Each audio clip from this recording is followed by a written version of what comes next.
Muy buenas noches. En primer lugar, mi agradecimiento por la invitación, por la posibilidad de poder compartir con ustedes algunos temas que, dada la coyuntura, la situación actual por la que ya está atravesando nuestro proceso civil peruano, nos obliga a conocer o ampliar un poco más nuestros conocimientos en ese sentido, ¿no?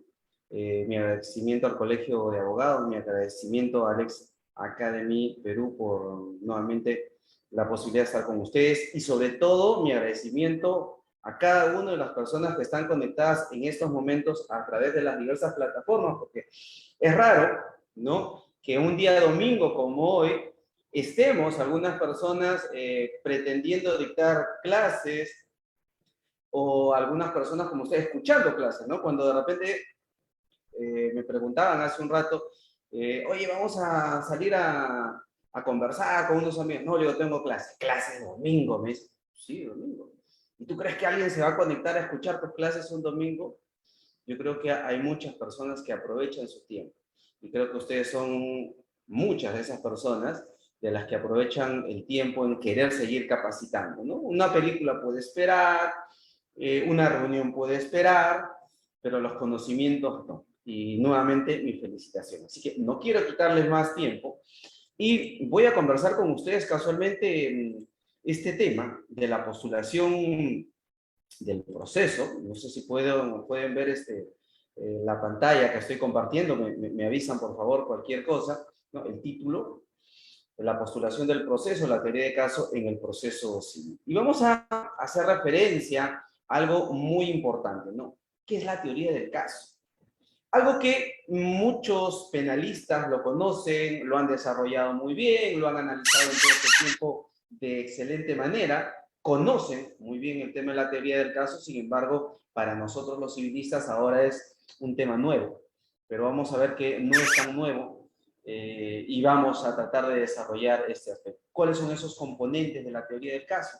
Hablar un poco de la postulación del proceso y los requisitos de la demanda. Y van a ver qué tan importante es la teoría del caso, casualmente, para poder establecer los requisitos de la demanda. Algo que también, de alguna u otra manera, ya conocemos, porque el 424, 425 del CPC desarrollan cuáles son estos requisitos, pero ahora vamos a darle esa orientación, ¿no? Teniendo en cuenta la nueva manera de ver el proceso civil peruano, la nueva forma de conocer, de desarrollar, de vivir el proceso civil, ¿no? Bajo el esquema de la oralidad procesal, algo que no lo conocía hasta hace algún tiempo.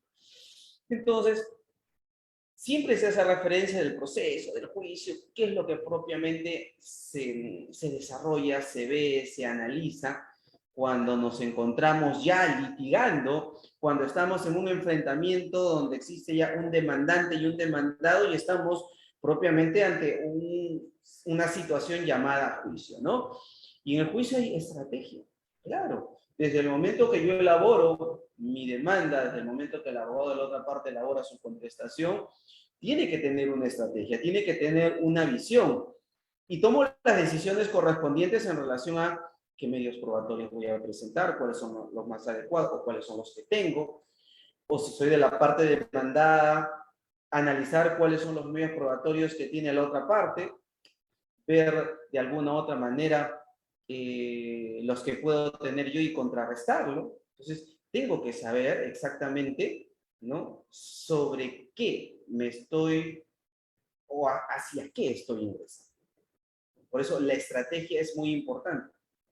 Hace unos días, para los amantes del fútbol, ¿no?, hemos visto un partido muy interesante, muy bonito entre nuestra selección y una selección colombiana, donde cada entrenador planteó su estrategia, ¿no? De ahí que luego su estrategia se pueda convertir en un resultado, ya se determinará a través del mismo proceso, ¿no?, del mismo partido. Entonces, ¿cómo se desenvolvió? Vimos que éramos muy atacados por Colombia, ataque, ataque, ataque, ataque, y hasta que en un momento una sola jugada definió el partido. En un proceso judicial también, cuando un abogado tiene una excelente estrategia, orienta el litigio, el proceso, yo he visto casos en los cuales el abogado nunca contestó nada. y elaboró su estrategia es plantear una excepción. Y con la excepción marcó todo el proceso. Entonces, la estrategia es muy importante y nos va a permitir saber si vamos a ganar o no ganar un proceso judicial. Eso es importante. Entonces, muchos asimilan también el tema del proceso como estrategia al juego de ajedrez, ¿no? Sí, siempre hago referencia, muchos de ustedes de repente no son de mi generación, ¿no? Son gente muy joven que veo como participantes, pero en mi época había un grupo de cantantes, ¿no? Que tenía, y estaba Ricky Martin ahí, participaba y tenía una canción, Juego de ajedrez, quererte tanto, qué difícil es vivir sin ti. Entonces, el proceso tiene mucho que ver con el tema del juego de ajedrez. Tiene mucho que ver con el tema de estrategias. La estrategia que se puede plantear al interior del proceso. Claro, en el proceso judicial hay un principio de igualdad, y ustedes lo conocen. Nos enfrentamos con nuestra contraparte en las mismas condiciones. Al igual que tengo las posibilidades de la tutela jurisdiccional, el debido proceso, ¿no? Ambos, en un juego de ajedrez encontramos dos contrincantes donde tienen la misma cantidad de peones, alfiles, reina, rey, caballo y torres, ¿no? Y esto les permite jugar en equiparidad de posiciones, en igualdad de circunstancias. Igual en el litigio también pasa eso. Podemos presentar medios probatorios, pero ya dependerá de la estrategia que uno tome para poder ganar el proceso. Entonces, la teoría del caso es muy importante como un elemento de la estrategia en la litigación oral, ¿no? Saber elaborarla, saber estructurarla, saber plantearla, saber postularla, saber oralizarla, ¿no? Nos va a ayudar mucho en el quehacer jurídico. Nos va a permitir, ¿no?, poder conocer desde antes incluso del proceso judicial cuáles son las circunstancias importantes que me pueden llevar a decir ganaré o no ganaré el proceso. ¿Qué es lo que tengo para ganar el proceso? ¿O qué es lo que me falta para poder lograr el éxito en el proceso judicial? Entonces, esto es muy importante poder conocer, ¿no? Y como les decía, cuando se hace referencia a la teoría del caso, es que yo, desde el momento en que mi cliente se acerca a mí y me cuenta una historia, desde ese momento yo ya voy planteando mi teoría del caso. Porque voy conociendo el primer elemento, el elemento fáctico, los hechos. Me empieza a contar este cliente, ¿no?, qué es lo que ha ocurrido exactamente, qué es lo que se ha dado. Entonces yo empiezo a elaborar una historia y le empiezo a preguntar, ¿qué medios probatorios tiene usted? Lo que usted me está diciendo, ¿lo podemos acreditar? Sí, doctor, tengo esto. Excelente. Tengo los hechos, los medios probatorios, y ya voy pensando en el aspecto jurídico, ¿no? ¿A qué plano jurídico? ¿Cuál es mi base jurídica que va a sustentar esa pretensión que voy a plantear en el proceso? Entonces, es muy importante, ¿no?, cómo planteo, ¿no?, esta teoría del caso, estos hechos, medios probatorios, fundamentación jurídica, ¿no? El elemento más importante va a ser cómo establecemos el esquema normativo. Porque un hecho determinado puede interpretarse de distintas maneras, ¿no? Yo he visto cuando muchas veces desarrollo algunos casos, o lo vemos en la universidad, doy un caso determinado y le digo, chicos, respecto de este caso, ¿qué es lo que se puede hacer? ¿Qué es lo que se puede plantear? Un desalojo, una reivindicación, un mejor derecho de propiedad. Y siendo un mismo hecho, cada uno plantea de manera muy distinta, ¿no? Entonces, hay que saber adecuar los hechos al caso en concreto para poder plantear o tipificar correctamente la ley que se va a aplicar en ese caso en concreto. Entonces, es muy importante el tema relativo a la teoría del caso. Definir un poco la teoría del caso nos cuesta un poco cuando hacemos referencia al punto de vista civil, ¿no? Encontramos muy poca bibliografía civil, por lo menos en nuestra realidad nacional, que pueda desarrollar este aspecto.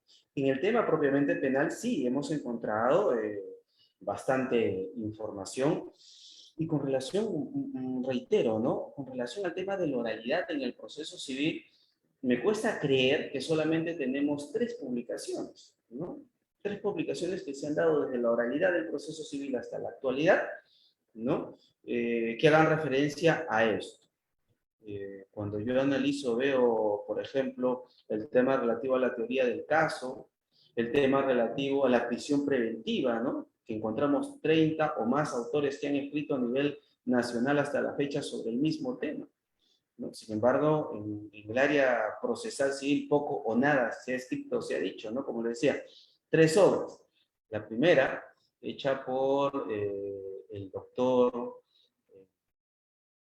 eh, profesor, juez de la ciudad de Arequipa, doctor Carlos Polanco, ¿no? Maestro, a quien saludo, como siempre, porque se considera el padre, uno de los padres de la oralidad en el proceso civil, acá porque permitieron de alguna u otra manera incorporar este tema de la oralidad en el proceso civil peruano, al igual que el doctor Carlos Rodríguez, que también envió mis saludos. Pues el doctor Carlos Polanco, una de las primeras personas que escribió sobre él. Por ahí,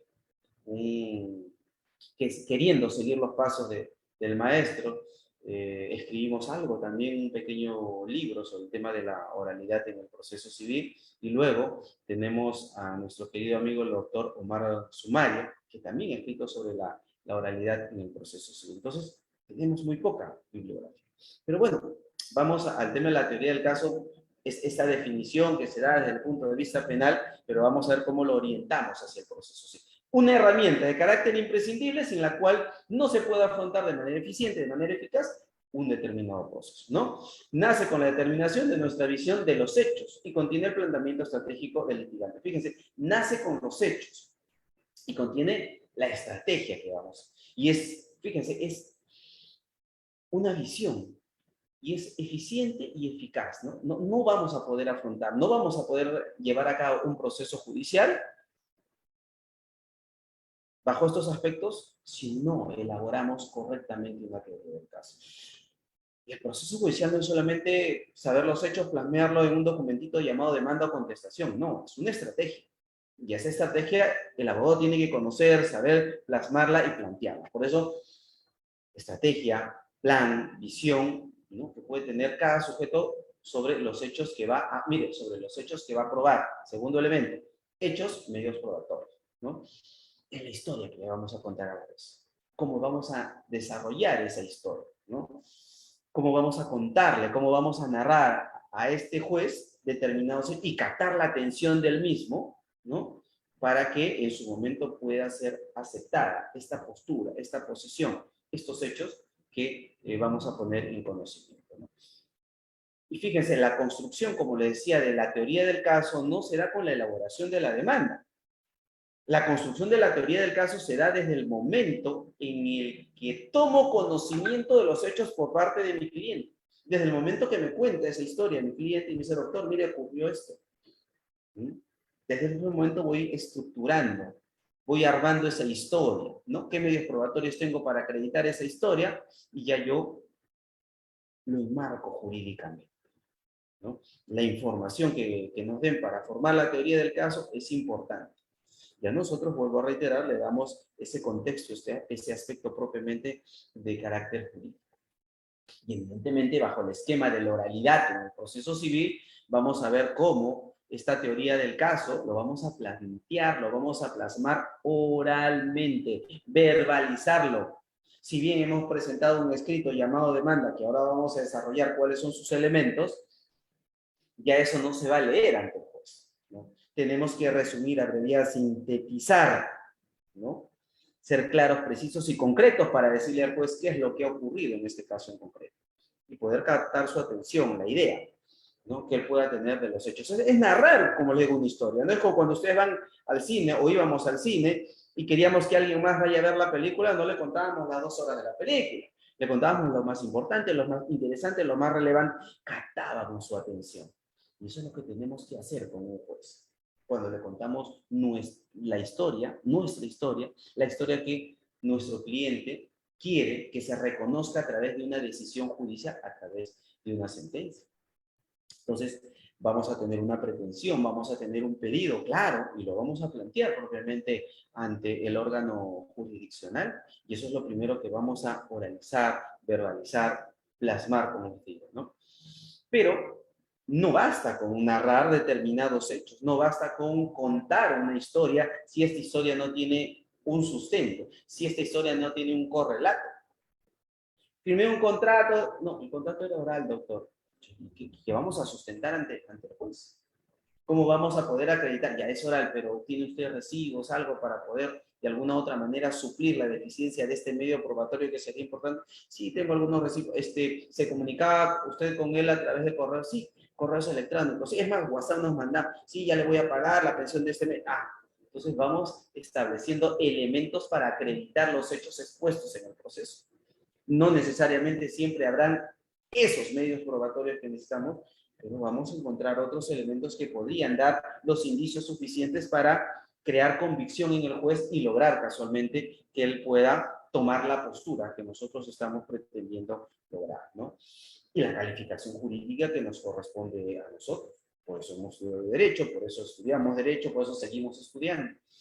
El abogado, el estudiante de Derecho es un eterno estudiante. Nunca dejamos de estudiar, nunca dejamos de leer, nunca dejamos de aprender.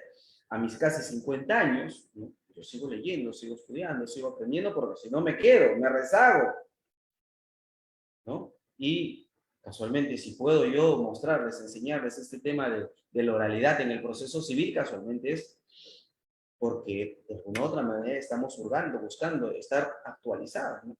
Y lamentablemente es algo que no lo veo en algunos procesos judiciales. Algunos jueces todavía están con la mentalidad, ¿no?, del Código de 1993, todavía no tienen la mentalidad de la oralidad. Hay muchos abogados que todavía no conocen lo que es una teoría del caso, ni cómo se plasma, no saben que hay una audiencia preliminar, no creen que estamos todavía en audiencia única, no saben cuáles son los pasos, ¿no? Estaba en una audiencia donde el juez dijo, bueno, a ver, voy a invitar a conciliar, ¿no? Y el abogado dijo, pero doctor, ya la conciliación se derogó hace mucho tiempo, es más, ya presentamos como requisito a la demanda el acta de conciliación. Y el juez le pregunta, disculpe doctor, estamos en una audiencia preliminar. No doctor, esto es una audiencia única. Según el Código Procesal Civil, artículo 555, ¿no? Dice que es audiencia única este proceso.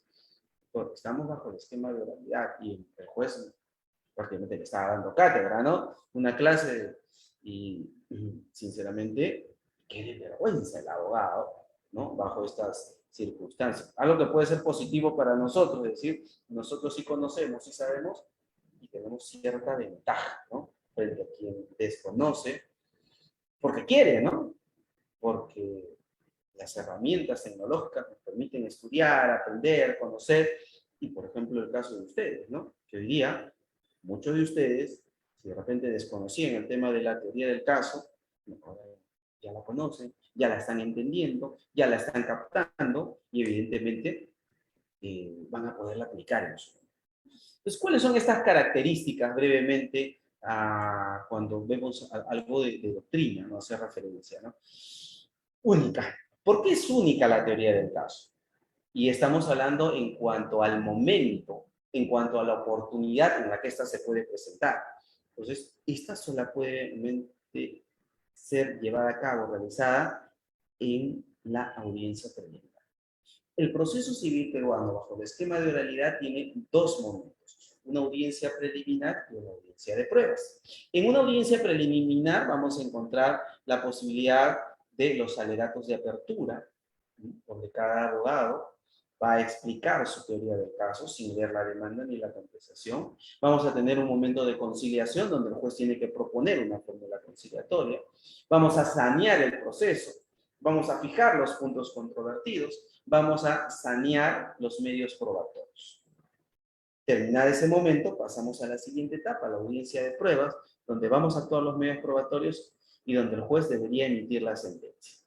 Entonces, el momento en el cual se puede plantear la teoría del caso es casualmente en la audiencia preliminar, en los alegatos de apertura. No hay otro momento en el que yo planteo mi teoría del caso. Porque en mis alegatos de clausura ya doy mi conclusión respecto de lo que ha ocurrido en el proceso, Y si nuestra teoría del caso se llegó a concretizar o no. Muchos de ustedes que de repente ya hicieron una tesis, ya sustentaron, o algunos están haciendo su tesis y la quieren sustentar, la quieren plantear. Yo inicio con una hipótesis, ¿no? Y luego de la investigación llego a un resultado.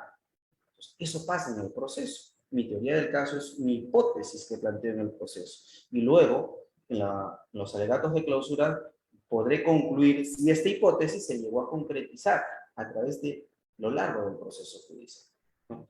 Eso es un aspecto muy importante. Y como Cherry, ¿no? Si alguna persona desea que la pueda asesorar en para sacar su título, su grado, ¿no? Pueden contar conmigo. Ya les alcanzaré mi teléfono y mi correo electrónico al final de la sesión.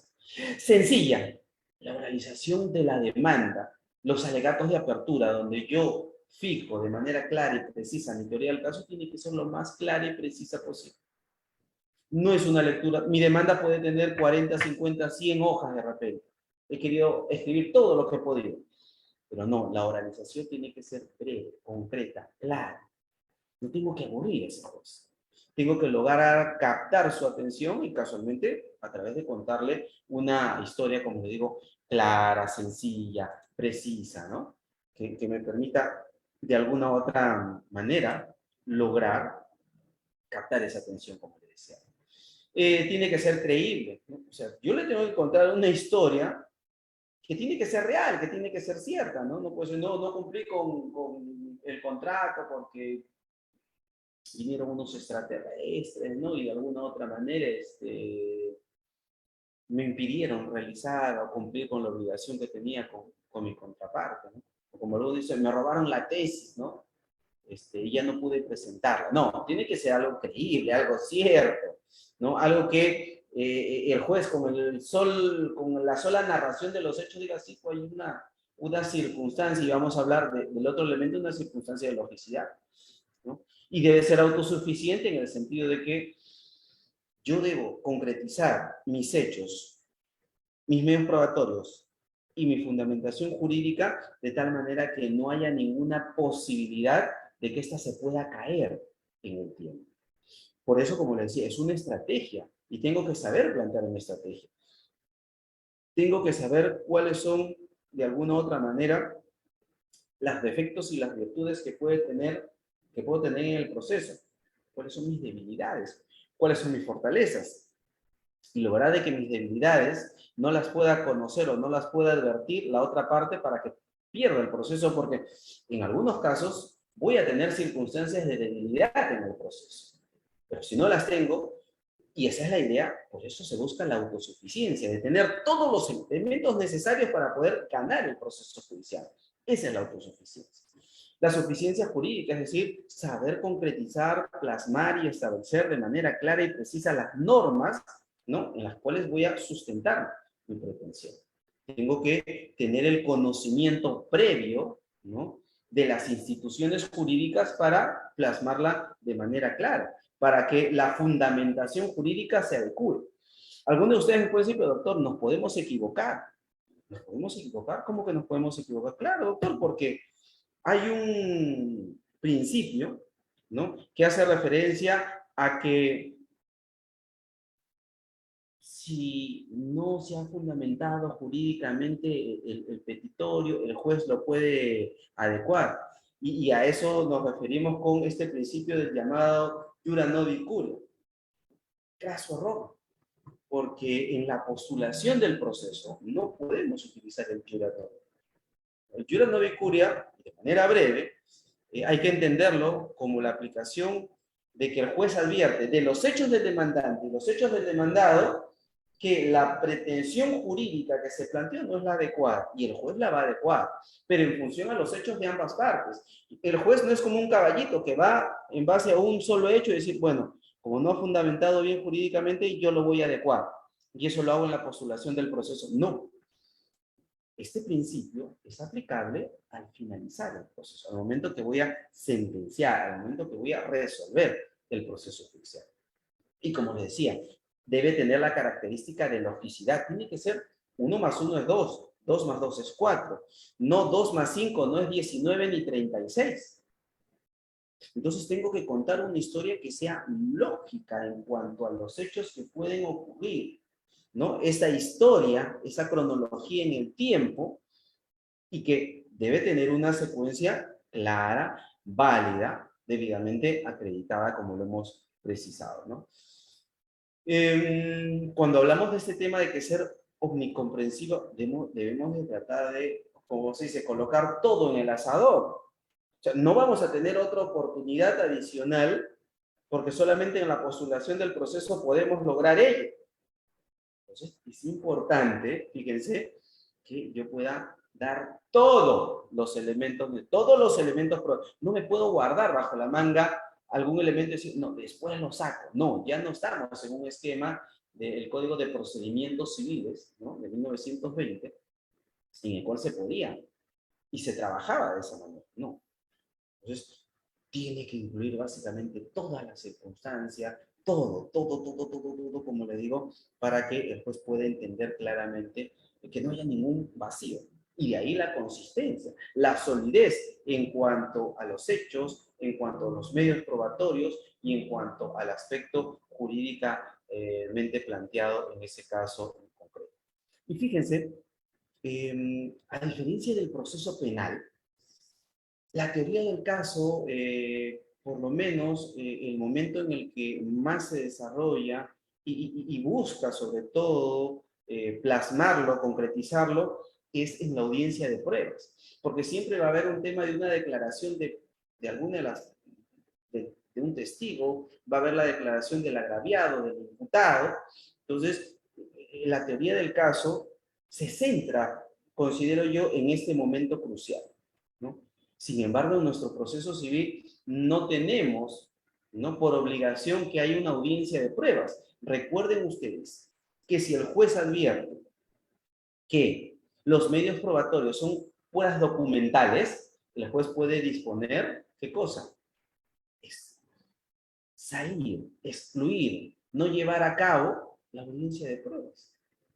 Saltarse la audiencia de pruebas y decidir sentenciar el proceso, porque como todas son documentales y no hay nada que actuar, entonces el juez dispone el juzgamiento anticipado. Entonces, este es un aspecto muy importante en el proceso. Entonces, si yo presenté mi demanda documentales, la otra parte presentó su contestación documentales, entonces, al momento de oralizar mi teoría del caso, yo ya tengo que pensar que este es el momento importante y trascendental en el cual tengo que contarlo todo, decirlo todo, porque no voy a tener la posibilidad después, ¿no?, de poder llevar a cabo o de poder realizar mayor alegato que el alegato de clausura, pero es este momento crucial, importante, en la postulación del proceso, lograr todo eso. Por eso, la importancia de la teoría del caso permite definir la versión de los hechos, permite realizar un estudio, un análisis, ¿no?, del caso en concreto, me permite de alguna u otra manera lograr ordenar, clasificar la información, qué medios probatorios tengo, qué medios probatorios voy a colocar al proceso, qué me puede servir y qué no me puede servir. Entonces, ahí tengo que analizar también cuántos testigos puedo colocar en el proceso.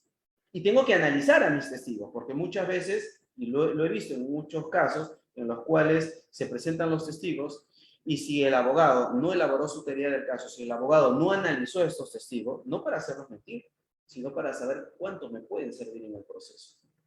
Y vi como juez, en su oportunidad, cuando un testigo empezaba a declarar, y al final lo que declaraba era favorable a la contraparte. Y el abogado que había propuesto al testigo lo miraba a su cliente y su cliente lo miraba al abogado como diciendo, ¿qué pasó? ¿No? ¿De quién es la responsabilidad? Responsabilidad en este caso. Es del abogado. Porque yo tengo que hurgar con el testigo, no porque el cliente, doctor, tengo varios testigos, ¿sí? Allá, proponlos, dame su dirección, a qué se dedican, su DNI, una copia de su DNI, para yo poderlos proponer. Tengo que saber qué es lo que conocen, qué saben, qué tanto me pueden servir o no, cuáles son sus fortalezas y debilidades. y prepararlo para que el abogado de la contraparte no lo asuste o no saque información que de repente nos podría perjudicar. Vuelvo a reiterar, no para que mienta, sino para que esté mejor preparado, ¿no? Este testigo. Y por ello, la importancia de la teoría del caso en el entendido de ordenar y adecuar información. Todo lo que me cuenta mi cliente, no todo lo voy a plasmar en la demanda, ¿no? Los hechos más relevantes, lo más importante, lo más trascendental. Por ejemplo, en una demanda de alimentos, ¿no? Que las he visto en algunos casos y decía, bueno, que señor juez, quiero contarle, ¿no? Que yo me enamoré perdidamente de este muchacho. Nos conocimos en una pollada. En la pollada tomamos varias cervezas, entre ellas había Pilsen, Cristal, varias cajas de cerveza. Después de tomar unas 6 o 8 cervezas, yo ya estaba un poquito mareada, y me dijo, te invito a comer, me invitó a comer, de ahí nos tomamos, me invitó un vino, y me dijo, vamos a ver una película, te llevo a un sitio. Y empiezas a contar hechos que no tienen relevancia, que no tienen trascendencia pues, caminamos 4 o 5 cuadras hasta llegar a tal sitio, donde me compró una rosita porque un niño pasaba y este niño era un ambulantito y parecía que no había comido y decidí darle 2 soles más para que se... No, yo tengo que ser en un proceso de alimento, ¿qué es lo que quiero? O alimento. El señor, nos conocimos, como consecuencia de nuestras relaciones, tuvimos un hijo, hasta la partida de nacimiento que se acredita que él mismo lo reconoció y estando que a la fecha no ha cumplido con el pago de los alimentos, desde tal fecha, solicito planteo. Esos son los hechos en concreto. Definitivamente hay casos que determinarán situaciones de hechos un poco más relevantes, pero, como les digo, el cliente nos da unos hechos. Nosotros tenemos que plasmarlos al punto de vista jurídico, abreviar determinadas circunstancias, que es lo más importante, determinante, ¿no? Que vamos a lograr. Si tenemos que realizar, al igual que en una tesis, ¿no? Si realizamos una investigación, en un proceso también tenemos que investigar qué testigos podría tener, qué otros medios probatorios puedo buscar, qué otros medios probatorios me pueden servir en el proceso judicial, ¿no? Y vuelvo a reiterar el hecho de señalar, seleccionar y ver qué medios probatorios son los más relevantes que me van a servir. No puedo enviar todo, absolutamente todo. Les decía, hay que enviar todo en el asador, pero evidentemente seleccionar qué es lo más relevante, porque terminamos confundiendo al juez con determinadas circunstancias o hechos y al final, en lugar de lograr ser claro, nos complicamos más la vida, en este caso en concreto. Y nos permite también poder detectar cuáles son nuestras propias debilidades, cuáles son nuestras propias falencias. También poder detectar las debilidades o falencias que puede tener la parte en contraria, ¿no? Y lo más importante, ¿no? ¿Cuáles son estos elementos de los que vamos a tener en cuenta para poder tomar las decisiones más importantes? Vuelvo a reiterar, estamos en un tema de plantear una estrategia. Eso es la teoría del caso. Evitar que puedan darse algunas incongruencias o inconsistencias en cuanto de repente a las declaraciones de nuestros testigos o las declaraciones de o la misma historia que vamos a contar, ¿no? Es mejor elaborar tu demanda o tu contestación, dejarla que descanse y al día siguiente darle una nueva lectura, ¿no? Y ahí nos permite advertir ciertos hechos, de repente algunas inconsistencias o incongruencias, ¿no? Que si las detecta el juez o la detecta la otra parte, definitivamente se puede caer nuestra teoría del caso. Disculpe. ¿No? Nos va a permitir también poder tener que pruebas, ¿no? Ponerlas en su momento determinado. Vuelvo a reiterar, si tenemos una audiencia de pruebas, si vamos a realizar o se va a llevar a cabo una audiencia de pruebas bajo esas características, va a ser muy importante poder organizar también todos estos elementos probatorios. Entonces, ya ustedes podrán haber advertido y me dirán, doctor, va a hablar sobre los elementos de la teoría del caso, pero yo le puedo decir, doctor, cuáles son estos elementos. Ya con lo que ustedes nos han indicado, es fácil poder identificar cuáles son estos 3 elementos que conforman la teoría del caso. Y la primera, definitivamente, como ustedes lo están pensando, lo están diciendo, es la estructura de carácter fáctico. Los hechos ¿no? Que han sido planteados en un primer lugar por nuestro cliente, ¿no? Y definitivamente que han podido lograr de alguna manera este aspecto tan importante para lograr ello. Entonces, hemos identificado los hechos más relevantes, hemos puesto en conocimiento esta circunstancia y evidentemente hemos logrado plasmar este aspecto ya en nuestro escrito de demanda. Entonces, estos hechos deben tener acciones, circunstancias de modo, tiempo, lugares, escenarios, personajes, instrumentos, todo mucho va a depender en relación a lo que podemos, al caso en concreto, ¿no? Hay casos que son sencillos, ¿no? Un proceso de alimento, de repente un proceso de desalojo, hay otros que son más complejos, una nulidad de acto jurídico, por ejemplo, donde vamos a tener que desarrollar todos estos elementos para que pueda ser más consistente los hechos que vamos a plantear, ¿no? Luego vamos a tener una estructura propiamente jurídica, ¿no? Esta teoría jurídica es muy importante porque permite de alguna u otra manera verificar si ya me dieron los hechos, vuelvo a reiterar, yo como abogado, encajar esos hechos dentro de las instituciones o figuras jurídicas que hay dentro de nuestro entorno, de nuestro sistema jurídico. Eso es lo más importante y trascendental que se puede dar en ese caso en concreto.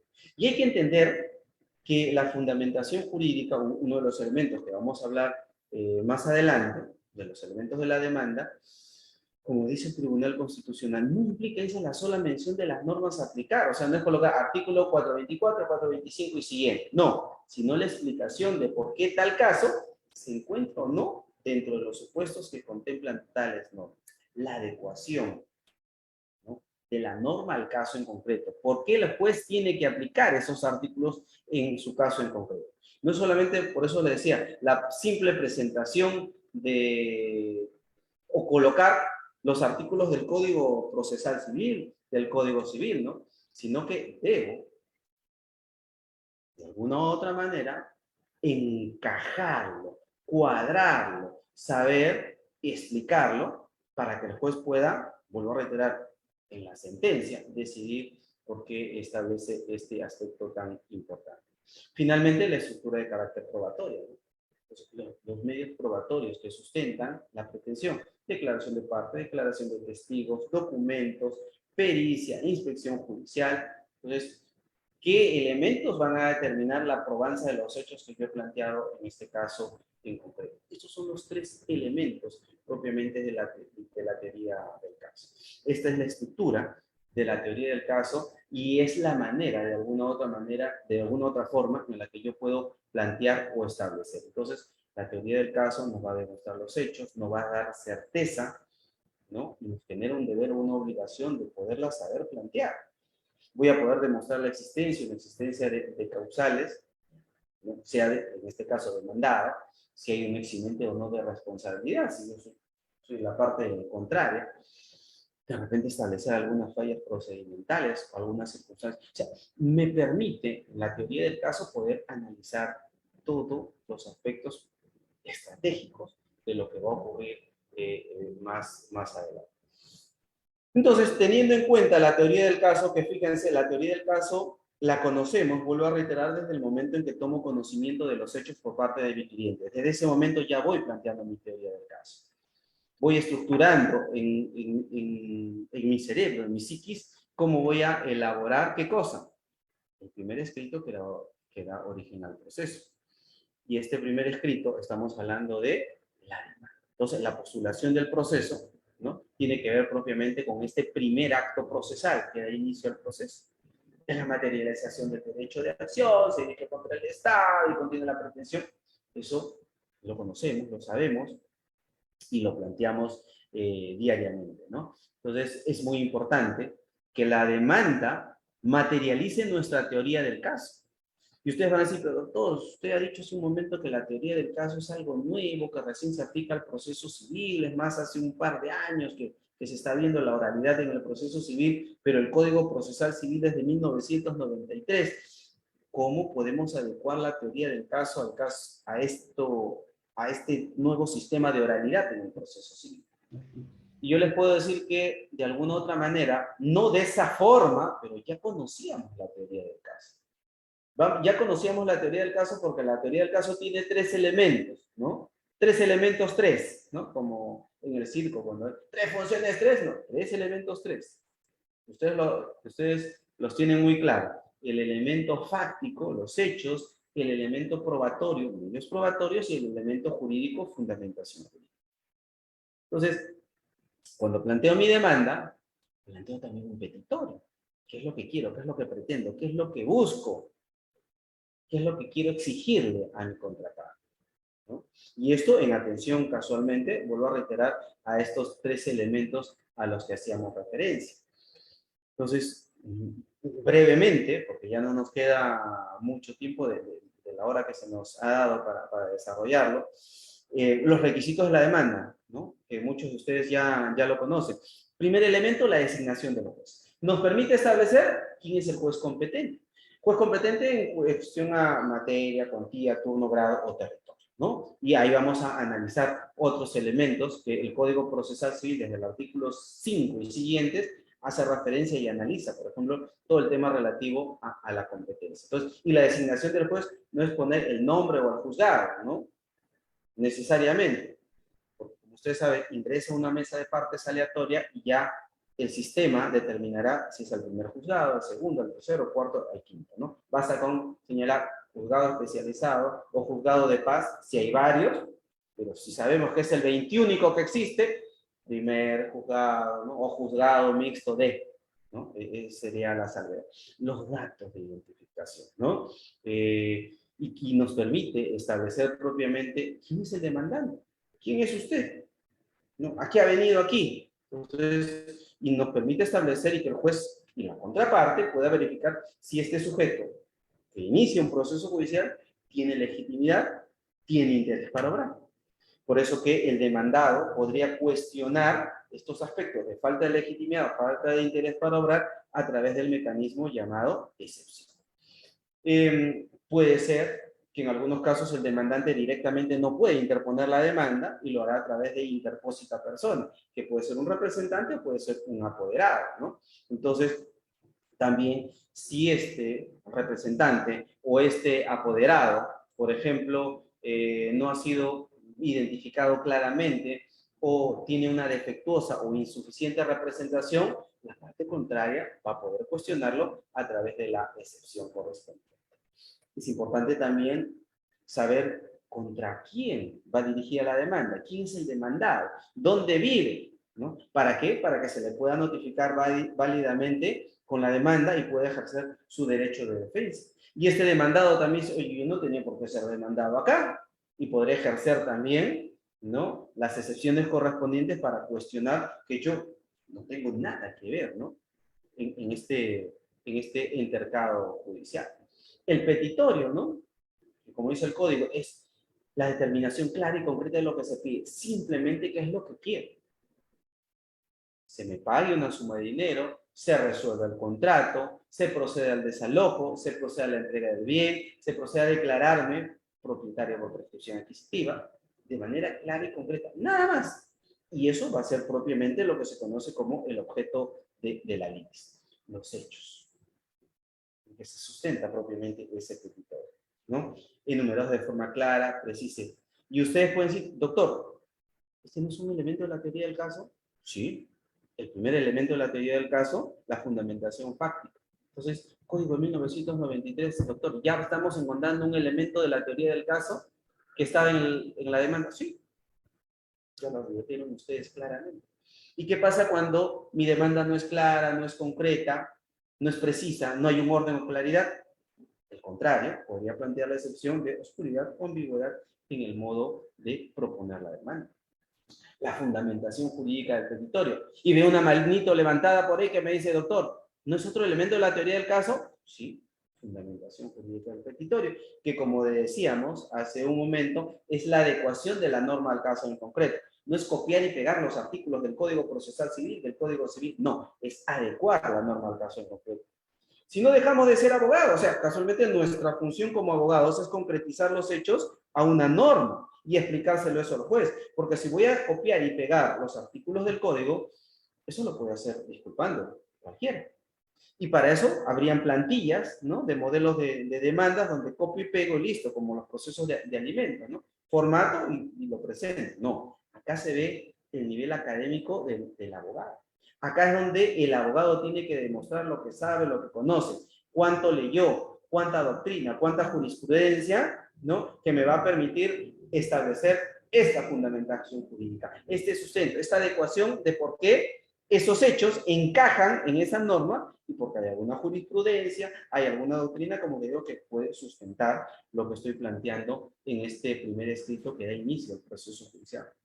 ¿No? El monto del petitorio, donde tuviera un aspecto de carácter patrimonial y que puede determinar también el tema de la competencia en cuestión a la cuantía. Medios probatorios.